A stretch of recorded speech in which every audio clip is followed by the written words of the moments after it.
This is 3 Calls In. 3 currently working first responders, no departments named, no titles beyond the job, just honest conversations about the realities of this work. This is for responders, for the people trying to understand the job, and for the leaders responsible for these systems. Throughout the season, we've talked about what the job brings home, why people stay silent, and how it affects relationships, and the ways people cope. Today, we're talking about the other side of that conversation, what actually helps. What does real support look like? Not what sounds good, but what actually makes a difference for the people doing the work. So I'm going to start here. What's the best example of real support you've experienced in this profession? I would say, I've talked about my captain a lot throughout the season. It's definitely him where he's not just a guy that just says, like, my door's open, come see me if you need me. He's out on the call. He's out. We'll be in the middle of a crazy situation. He's like, hey, are you okay? Is everything good? It's that, and then it's definitely, I bet we can all say this, is when you get home and your family knows you have a bad day. And they say, they may talk to you about it, or they may say, hey, we'll give you a minute, but it's definitely been going home and Bridget being there and saying, hey, I know it was a rough day, because we have Facebook. They know the calls we go on, and just sitting there and being there with me, whether it's silence or conversation.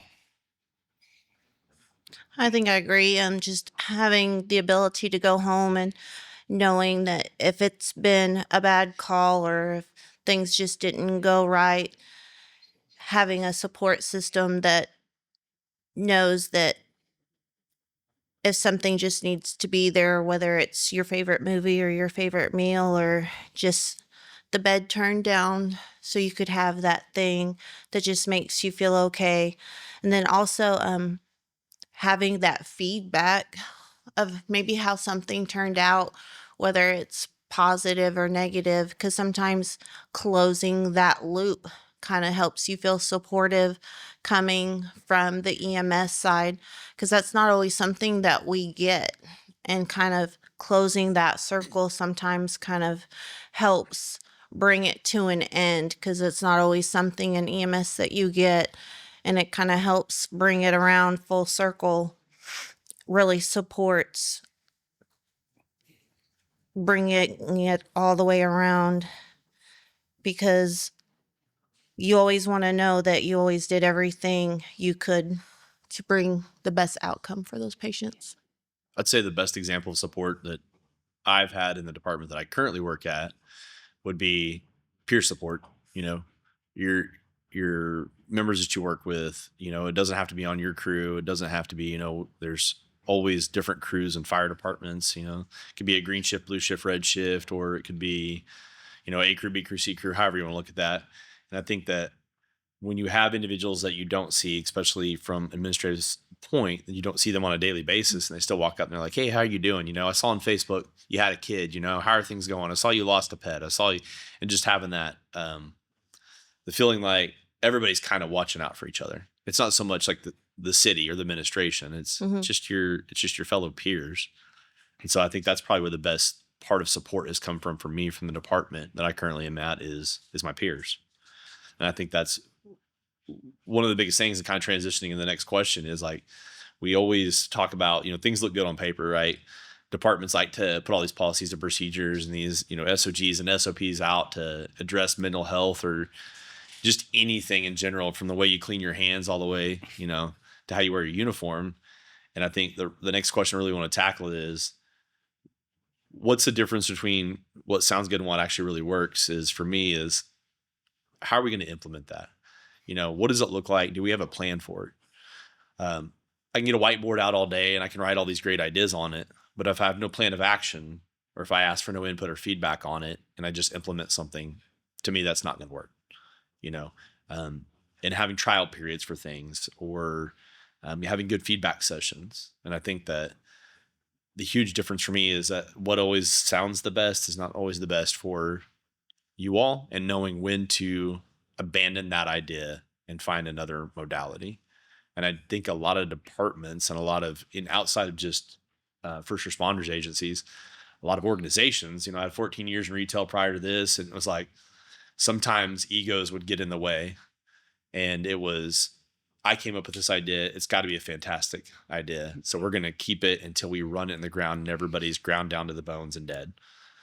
And so that's the way I look at it. What are y'all's experiences between what looks good on paper and what actually works?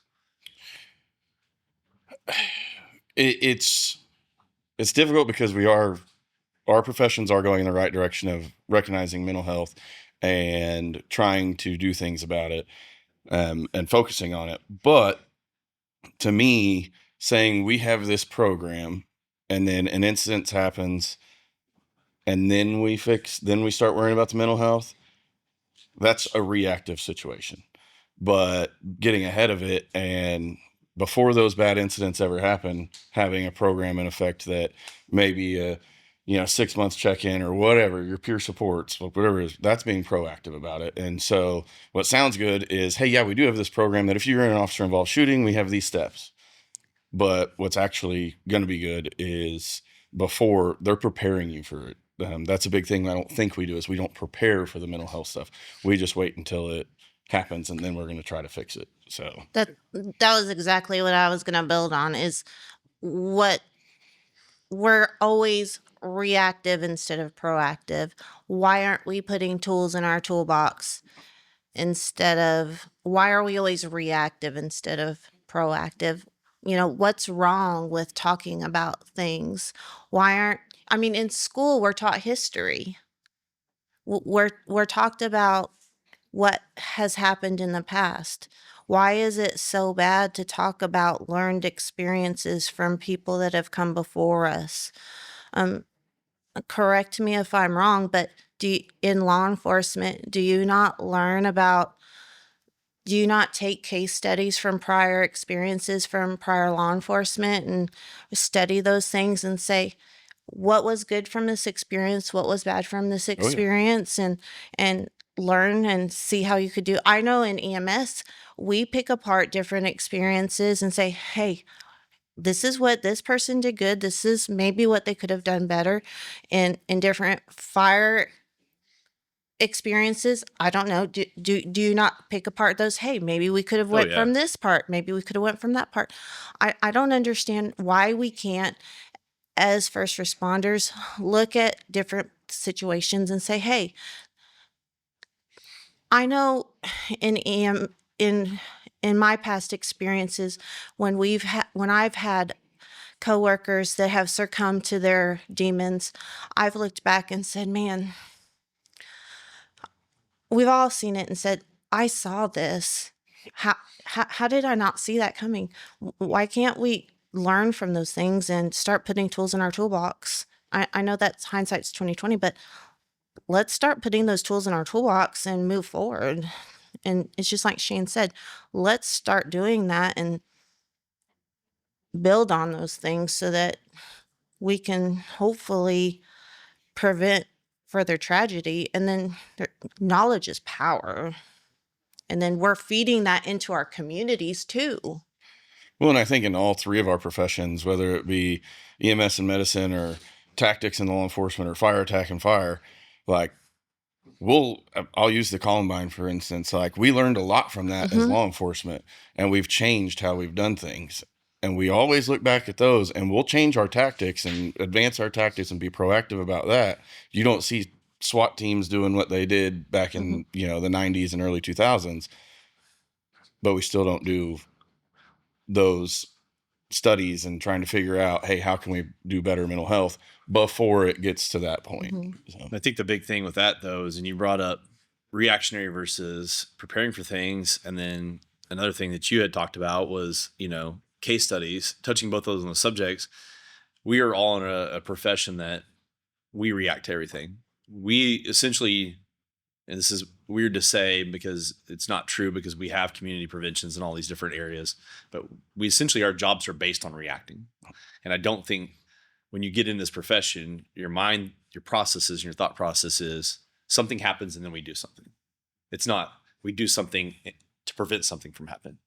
And I think that's where a lot of these programs struggle with not only mental health, EMS protocols changing, all these things. We have to have essentially everything in fire services, and every case study we did when we were in rookie school was line of duty deaths, LODDs, right? This was this fire. This is a Chicago fire. This is the nightclub fire. How did we change how we did fire exits with fire marshals, making sure they're unlocked during occupancy times. That prevents deaths. How do we change our fire tactics to prevent firefighters from falling through soft roofs? And so everything that we've advanced kind of sadly is built on line of duty death. And that's a lot with, like you brought up Columbine. We sat and hesitated and people were putting signs up on windows. I remember as a kid watching this on TV and seeing, there's people dying in here. We need help, some people. And then I don't remember the exact response time, but I'm pretty sure it was around 40 something minutes. Way too long. But before anybody entered, and we had all these highly trained and qualified individuals, but that thought process is we react to it. We're not proactive. And then you brought up something about kind of like looking at case studies and the line of duty deaths, and for EMS protocols, we have hundreds of patients that pass away and they were like, hey, that's not working anymore. Maybe we should change it. So 2 things, I think first response is built on reaction and not proactivity. And that's why we all struggle. And unfortunately, mental health is caught in the wayside with that, right? It's one of the ones that has finally, over the past, I'd say 5 years, that's really gotten attention. I hear more about it on the news, and maybe just because my Facebook feed gets blown up with it because, on the podcast and Meta Big Brother is listening to everything we do. But it's one of those that's finally gotten attention. And I think we're finally starting to learn that we've done fire tactics and we've changed police tactics and SWAT interventions and we've changed protocols. But at the end of the day, we have to take care of the internal customer, which is our first responders. And so it's like, we learn only from sacrifices, deaths, and that's kind of a bad thought process to think about, but that's how we evolved as an agency. Yeah.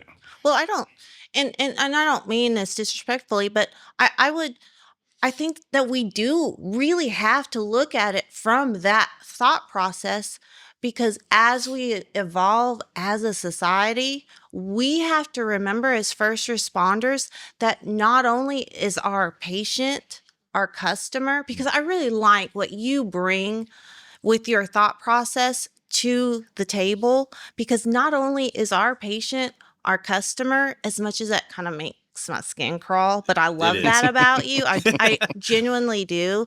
It really just, it makes it's like vinegar. Yeah, the pickle. Yeah, give them the pickle. Yeah, but everybody has this glorious thing. Even though we have, what's that law, the halo? Is it called the halo? What's that law for the 25 feet or whatever? That new one where they have to be 25 feet, but they can still record us. But that, I'm getting to that. But everybody can record us. Mm-hmm. So I respect that, because I'm going to do everything I can, but everyone is our customer. And with that being said, we have to get to a place where, even though we have the tools to communicate over sedate, when we're in these mental health things, we really, as a community, and you had brought up a scenario, a story that you shared with us where you communicated with someone in crisis. And I would probably 5 to 10 years ago, if you had called EMS to that call, I would wonder if maybe you had a senior medic.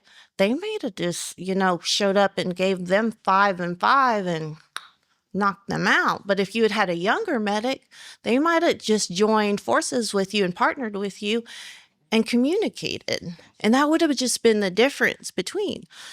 And then you have society out there that would have recorded that. And then you have 2 different versions of that. And so then you have 2 different perspectives, and society is going to love that version where you and that medic communicated with that young person, and that's going to go so much further. And we really have to look forward in our professions and seeing how we're communicating with people that are struggling with their mental health and start having difficult conversations. And whereas we as first responders, we have to start having our own conversations with our mental health. And I think that where we struggle with that is we thrive. And I'm just assuming, I don't want to speak for anyone. This is just off of my personal experience and my personal journey. And I literally just had this conversation with my own therapist the other day, and he is not afraid to call me on my bullshit. And I literally during the first recording sat and took my reflection notes, but he literally told me, he's like, Danielle, you're never going to be able to be a future therapist in the future if you don't figure out how to move forward.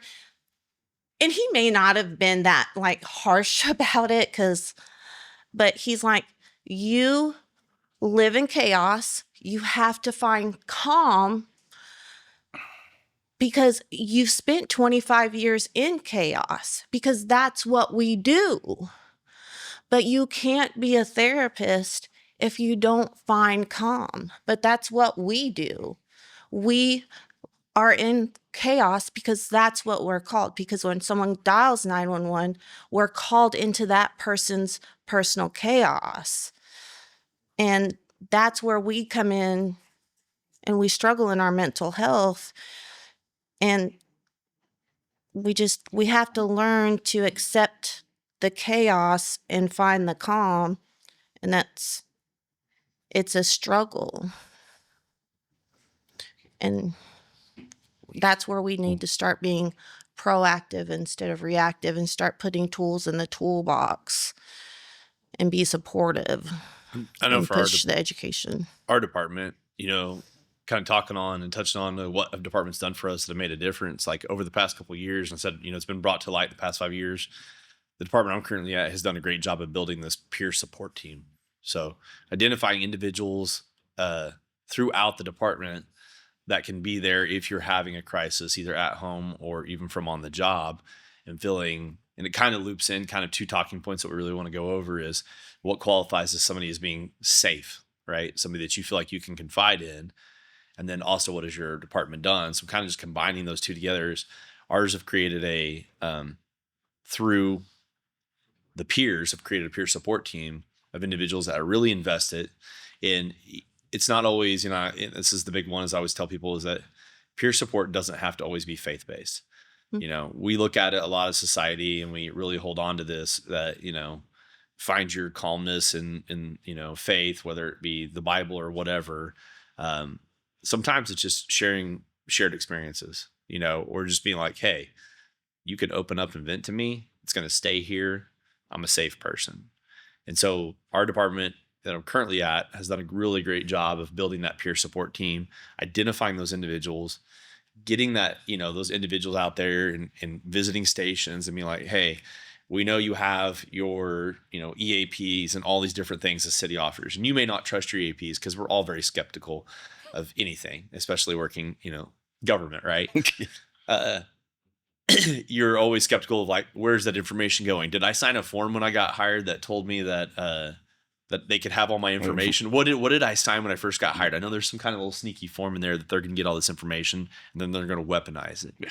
So sometimes it's nice to have, we pay for our insurance deductibles, but at the same time, our premiums, it's nice to have an internal support system that, a group of individuals that are identified, and I have a list, and I have their cell phone numbers, and I have their email addresses, and I can reach out to them.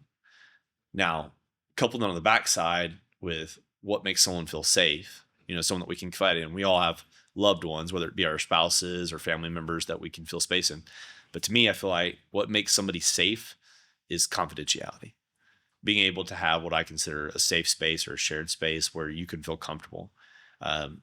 It was really ironic, and I touch on this a lot, from retail, went from high school to retail, and I was like, oh, fantastic. We're going to lose this high school gossip shit that happens. I got retail, and I was like, holy hell. I was like, it's 10 times worse in here. Like, everybody's talking about everybody. Everybody's sleeping with everybody. Like, and then I was like, then what? I'm going to change. Then I'm going to go to the fire department. And then I was like, it's potentially even worse now. And I was like, and I think that it is so easy to criticize, shit talk, and batter and bash somebody down than it is to physically invest and build somebody up or even offer them support.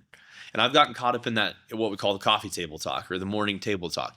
I've gotten caught up with it, right? I've gotten caught up in that crap talking before. And then over the past couple of years, I really started to realize, not just from the role that I'm currently in, but from like having more life experiences and having things going on in my life, it's just like, why was I involved in that?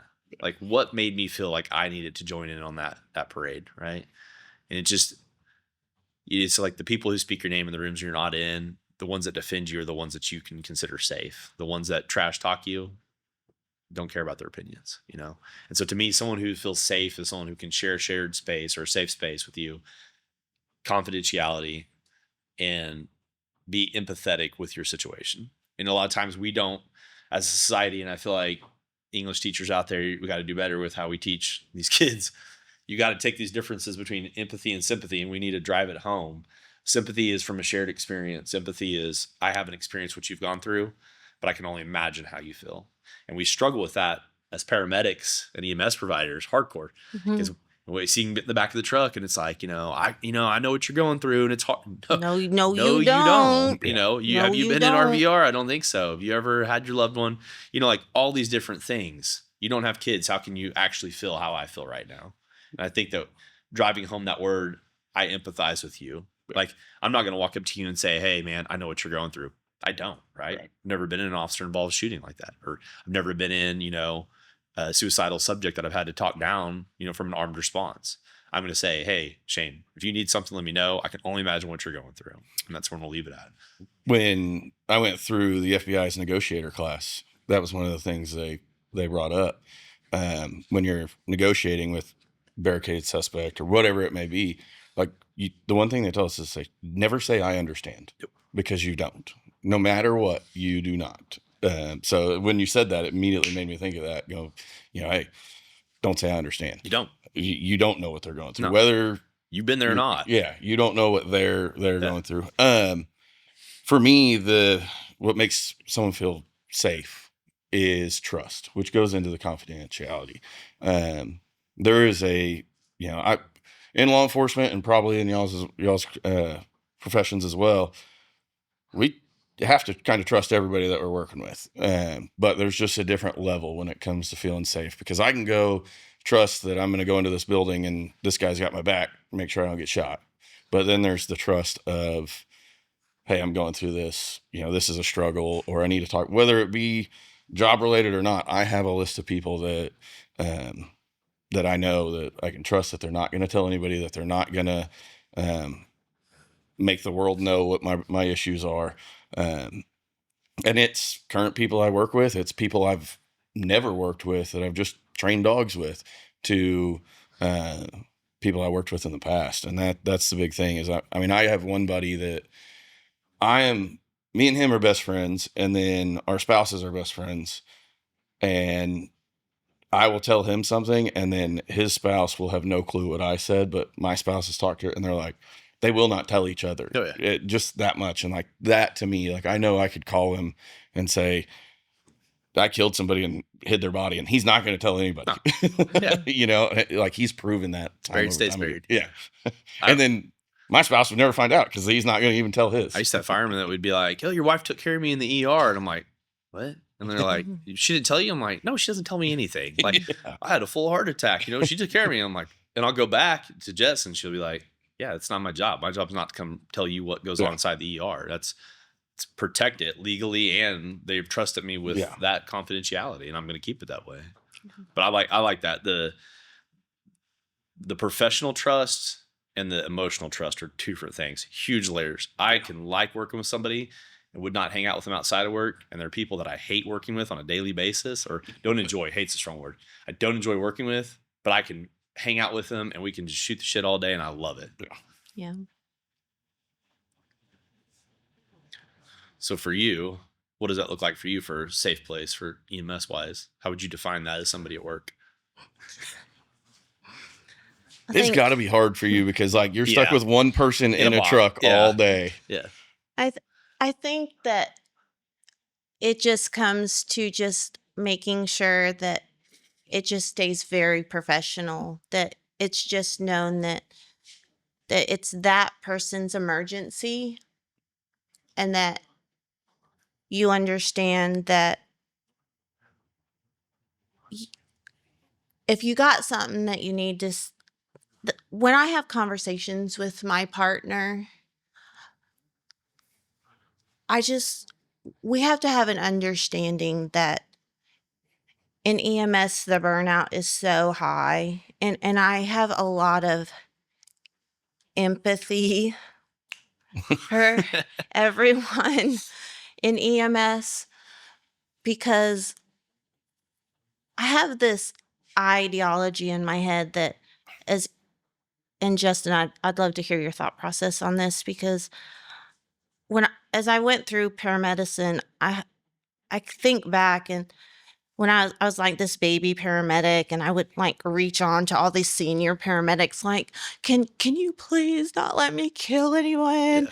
And then as I kind of got a few years under me, then I felt like I went through like these teenage years where I was just like, had my head up my, Invincible. yeah, I Yeah. was inverted, and I'm just not real proud of those. So I just kind of mentally blocked them out. And then I just feel like that's kind of when I came into my own.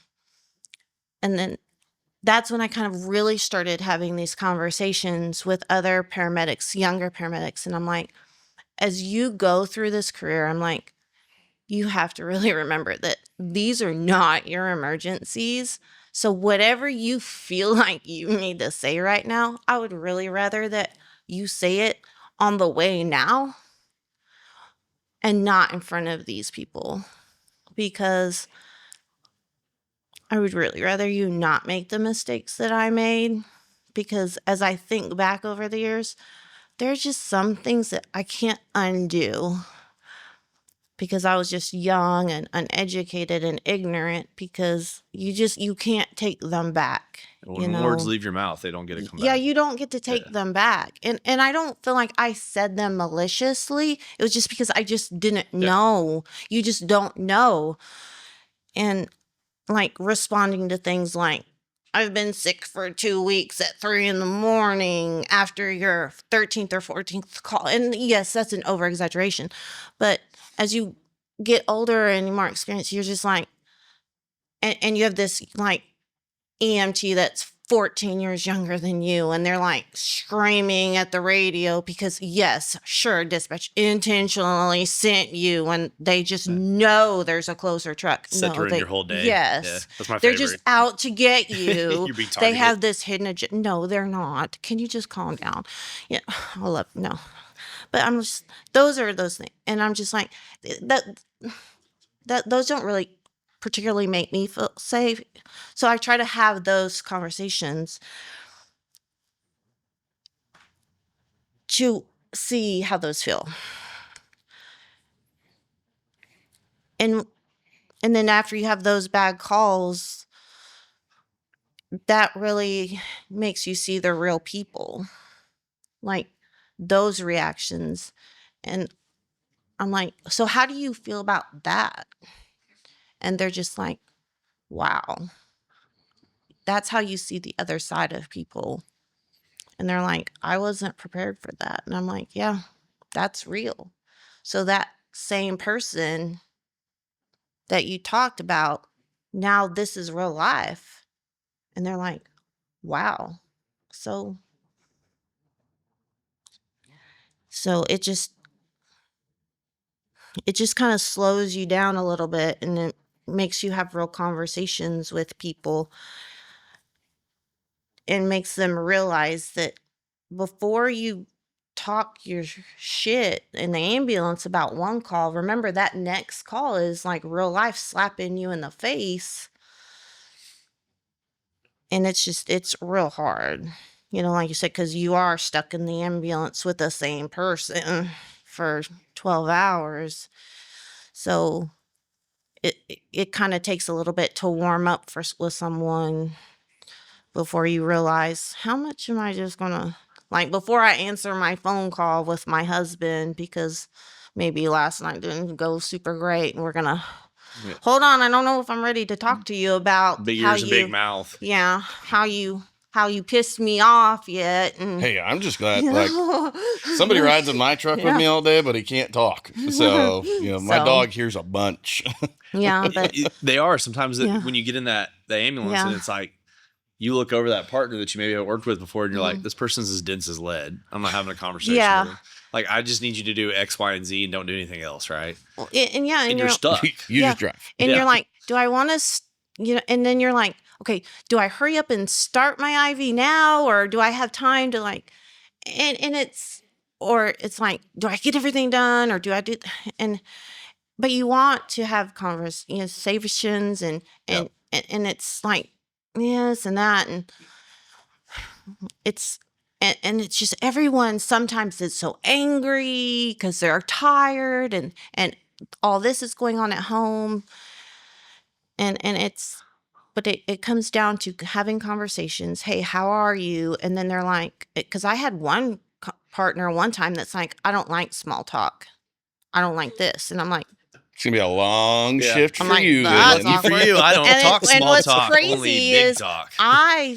I worked with this same individual at another agency, and that individual was like even like 10 times angrier there. And I was that person's in a leadership role over that person. And I was like dreading, or I was like, oh my gosh. And it's harder for EMS too, because some agencies don't have a station to go back to, right? Mhm. Like, think about some stations in the metro where you get in the truck and you're gone for 12 hours, you post up at different places. Yeah.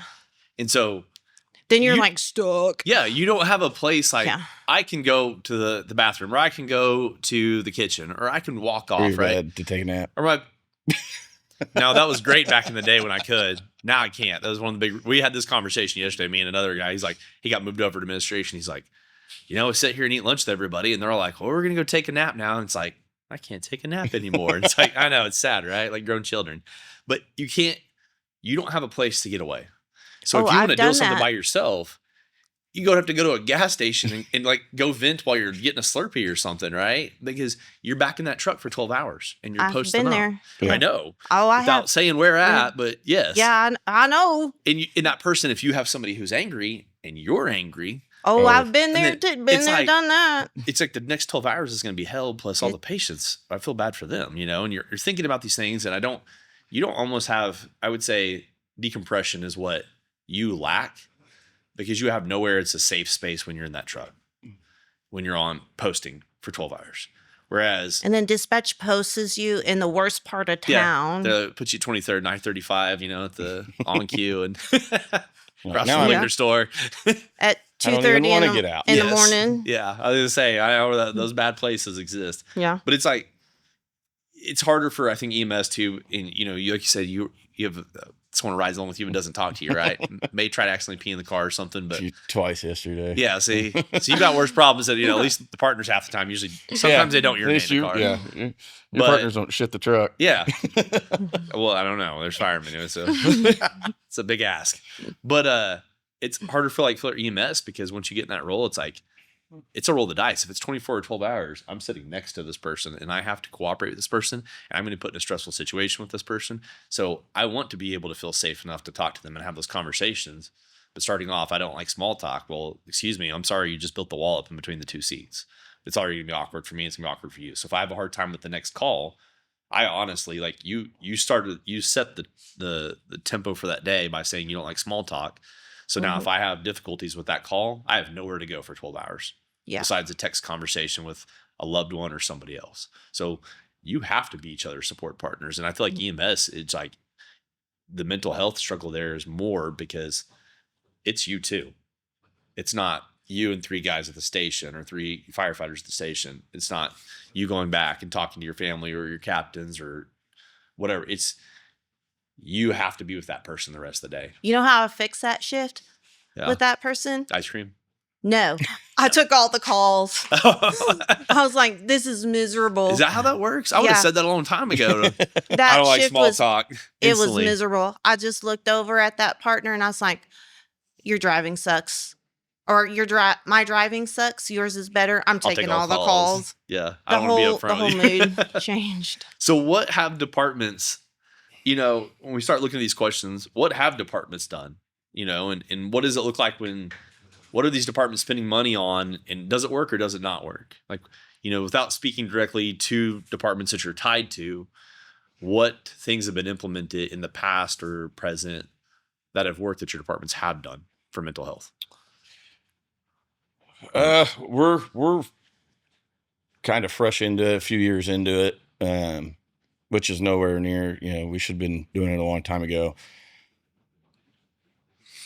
We haven't really rolled the ball forward on some stuff, but like one of the things I had the opportunity to go to a training with one of my administrators, and we got to sit with another agency's wellness division and got some ideas from them.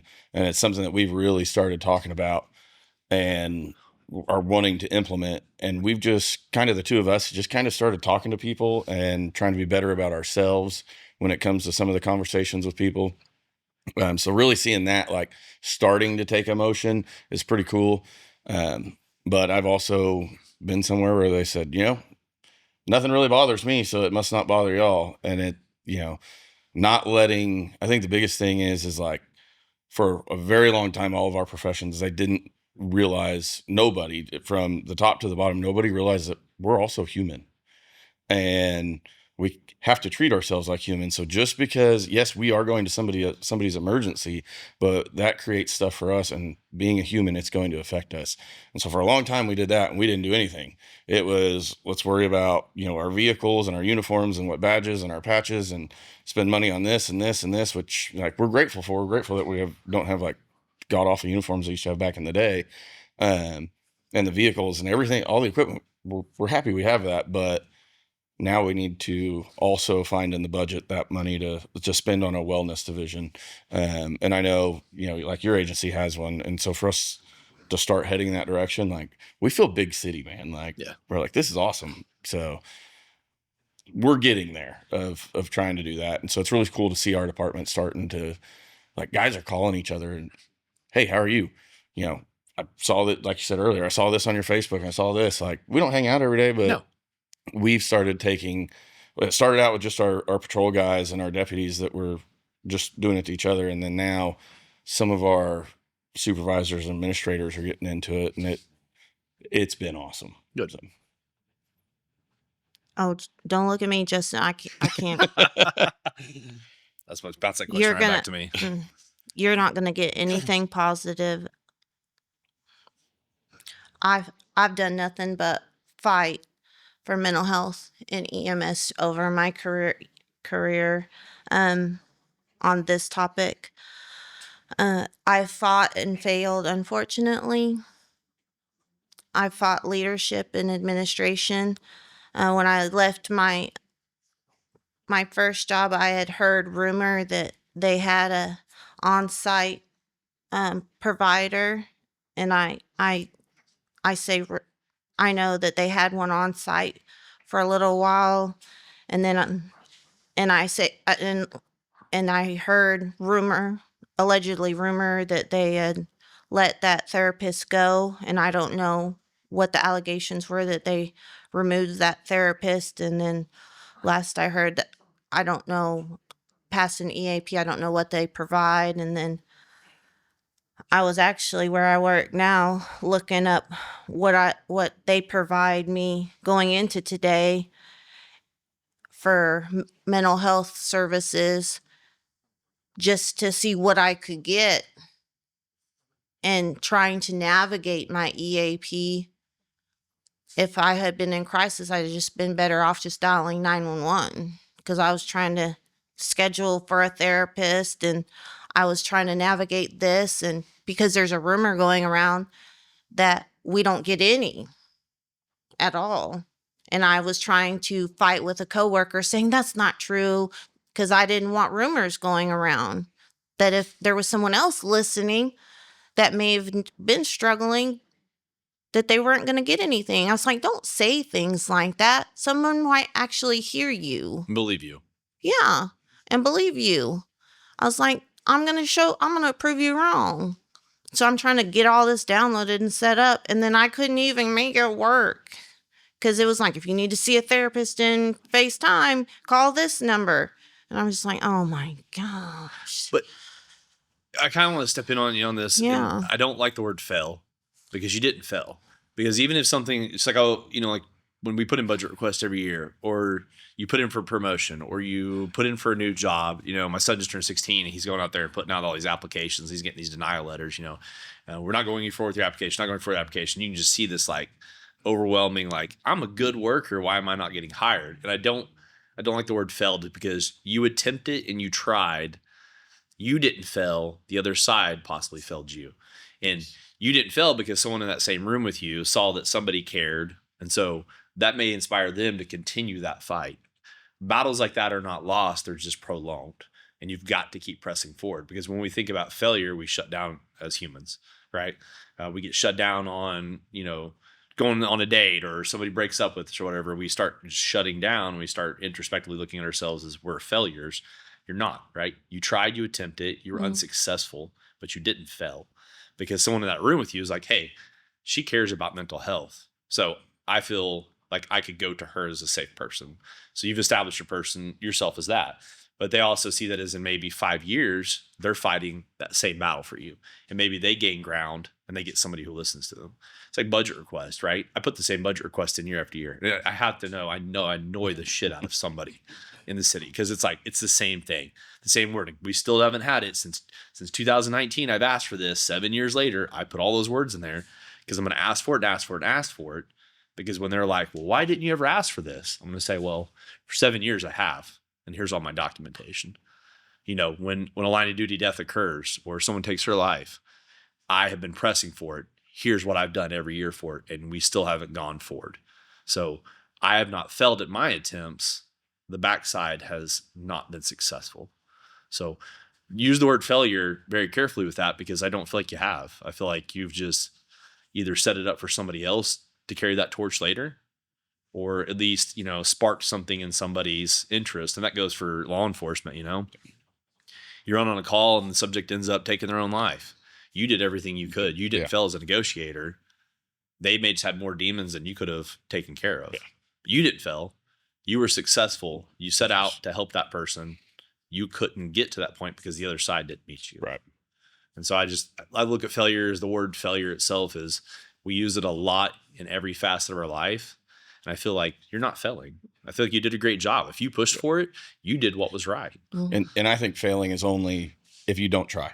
Yeah. And you obviously did. And in that situation, what I was thinking about while you were talking is, it may have not been there that time. And then, like you're saying, a few years down the road, something may happen. But one day that person been in this career field for 10 years. And like, I can always go back to a time in 5 years, that person may be the one that goes and has a new person come to them saying these things, and they're going to go, you know what? At one time she told me this, and I'm going to continue that fight. Absolutely. Or that person that watched you, which is a success. Yeah. Watched you struggle. Yeah. Now is in that position as administration.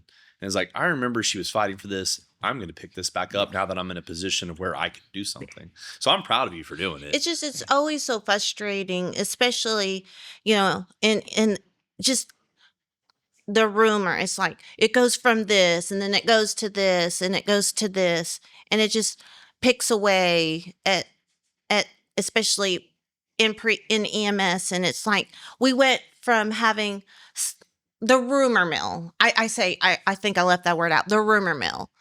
They were like, it goes from 6 visits per incident, and then it went from 6 per year, and now they're saying it's 0. And I'm like, well, show me the evidence. Because I'm very much evidence based. I'm like, show me the proof. Like Tom Cruise, show me the money. I'm like, no, show me the proof. I want the proof. And when they're like, they can't show me the proof, I'm going to find me some proof. I'm like, show me where this EAP is not going to give me an appointment with a therapist. So I'm like, I'm going to set this up, and I'm going to get me a therapist right now. Yeah. So I'm like 2 a.m, and I set up everything for that EAP, fully expecting to get a therapist on there. And I was like, this close to getting a therapist through this EAP. And I was like, I couldn't get it. And I'm like, and I got like 3 of the most smart ass medics at my agency just like foaming at the mouth, thinking, she's not gonna exactly. And I'm like, this close to pulling this off, and they're just not wanting me to get it. And I'm like, I'm gonna get it. And I just, and I'm like, especially in EMS, where a lot of these new up and coming first responder mental health agencies, a lot of them are just so pushing. You'll see up and center, veterans, fire, PD, they're kind of lacklustering the EMS side of it. And, we're really trying to push that. And that's kind of like the first thing I hear is like, where's the ambulance? Where's the this? And I'm like, you guys, I really kind of feel like it's coming. You're really seeing it, but just, you give it time. And they're like, well, it's not coming. It's not coming. I'm like, I feel like it's coming. You're seeing it a lot more. I said, but I just kind of feel like the problem is you got to remember mental health is still a business. These clinicians, they still have a business to run. They still got to keep the lights on. They still got to do the things, but and Well, just you give it you time. bringing up the younger Mhm. EMS and the younger police officers, younger firefighters. What administration better realize is that we came up in a time that mental health was rub dirt on it, don't talk about it. Yep. This new generation, it ain't that way. Yeah. They've started to understand mental health and their happiness is very, very important to Yeah. them. And so these administrators, if they still think they got 10 years left in their spot, they better start to figure it out because the crew that's coming in is not going to do this. We don't talk about it. They're going to push for it. And if they don't get it, they're just going to quit. And then you're going to see chiefs, you're going to see administrators having to work the streets because they just don't focus on the mental health. Like that's got to become a priority because the people that are coming, that is a priority to them. Well, I would say the people that are in leadership right now, I don't know that they would know how to come out and do it. True. there is some that yeah. So I would question some of the people that are in leadership would know how to do what I do. well, and one of the things for me too is like I've been to one of the things like I get to go to a motivational speaker in July. Like my one of my administrators is taking me, and that's something that we lack as well. Like we will not spend money on sending people to motivational speaker. And at first I did not like him. I was like, this guy's going to get up here and tell me whatever. But then like I went to one and then I started watching him online and I'm like, holy smokes, this like fires you up, gets you in Is the it right in mindset. Stillwater? No. Oh, because I really want to go to that one. I wish I yell at remember you for free if you want me to. I have Yeah. no problem doing that. But like for this maybe year, $101 bills. this year I made a really good connection and there's a, and I didn't think that my agency was going to go for it. There's a guy, Lieutenant Colonel Dave Grossman, that he's got a book, Bulletproof Mindset. And I reached out, through a mutual friend of his and, it's $5,000 for some of these people to come. And I was like, there ain't no way that we're going to spend this money. And then my administration was like, if we can figure some money out, we'll do it. And so like our 2027, we're supposed to bring a guy in that's, nationally famous for going out and doing these things. And that's agencies need to budget something like that. Bring somebody in because we all know that if your chief gets up there and says, hey, this is what I went through and this is what we should do and good job and all this stuff, we're all going to be like, okay, Jim, we know you, like you're the one that refuses this budget item every year. But bring somebody in that they can learn from. That's the big thing that I'm pushing for is like bring our administrators in because while they haven't been on the streets in a while and seen these things, these guys are talking about that and you're going to see your guys get fired up and be like, okay, hey, yeah, let's take this serious. And it will change your department 180 degrees. It'll be awesome.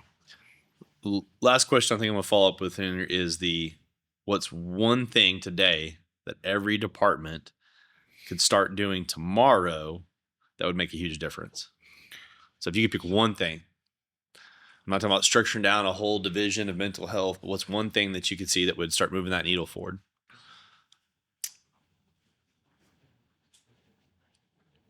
I would say, kind of like I said earlier, understand that everybody that works for you is human too. If you treat your workers, your first responders, like you treat your citizens, your voters, your city council, whoever decides that that's your job, treat them the same way that you treat a civilian on the street that we answer a call for. You would eliminate a lot of things and you would be pushing for mental health for your guys. That would be mine. Like, just treat us like the rest of them. We're not employees. We're not first responders. We're humans. We're your family. Yes. Yeah. And That I Would you think that would treat change. your brother like this? Would you Right. treat your son like this?